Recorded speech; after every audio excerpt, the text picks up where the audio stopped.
অপশনই তার আছে, যে রাখলেও রাখতে পারে, না রাখলেও রাখতে পারে।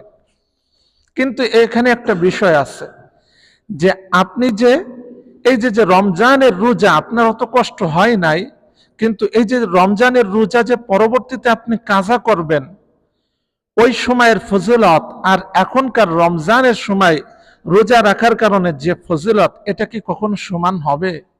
সমান হবে না। সুতরাং আপনি ঢাকায় যান, চট্টগ্রাম যান, যদি আপনার এমন কষ্ট না হয় যে আপনি রোজা রাখতে পারবেন না, বা প্রচুর পরিমাণ যদি কষ্ট আপনার না হয়, তাহলে আপনি রোজা ভাঙ্গেন না। কারণ কি, রমজানুল মুবারকের যে ফজিলত আছে, এই ফজিলত আপনি পাবেন। পক্ষান্তরে যদি আপনি রোজা ভাঙ্গেনও, সেটা ভাঙতে পারবেন। কিন্তু এখন আরেকটা বিষয় লক্ষণীয়, যে আপনি ধরেন মুসাফির অবস্থায় রোজা ভাঙলেন, বা মহিলারা অনেক সময় তাদের অসুস্থতা থাকে, যেই কারণে কি রোজা ভাঙ্গে। এখন এই রোজা ভাঙ্গাটা কিন্তু মানুষের সামনে যেন না হয়, বুঝছেন? মহিলারা অনেক সময় অসুস্থতার কারণে রোজা রাখে না।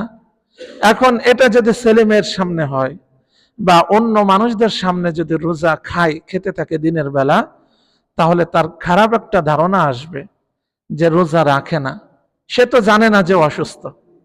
অথবা আপনি যে মুসাফির, অন্য মানুষ তো জানে না, আপনি যে অসুস্থ অন্য মানুষ তো জানে না, যেই কারণে তার একটা খারাপ ধারণা আসবে আপনার প্রতি, যে এত বড় হয়েছে এখনো রোজা রাখে না।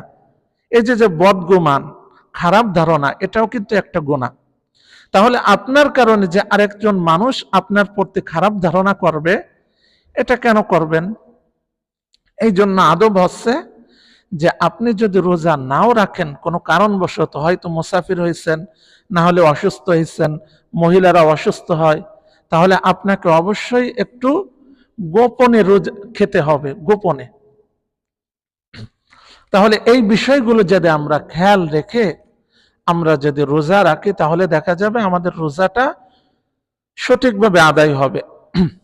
এরপরে আমরা কি কি খেলে রোজা ভাঙ্গে, কি খেলে রোজা ভাঙ্গে না, এই মাসআলাগুলো আমাদের জানার প্রয়োজন আছে।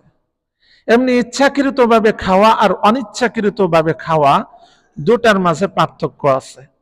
যেমন আপনি ইচ্ছাকৃতভাবে পানি খেলেন, সেটার একটা গুনাহ।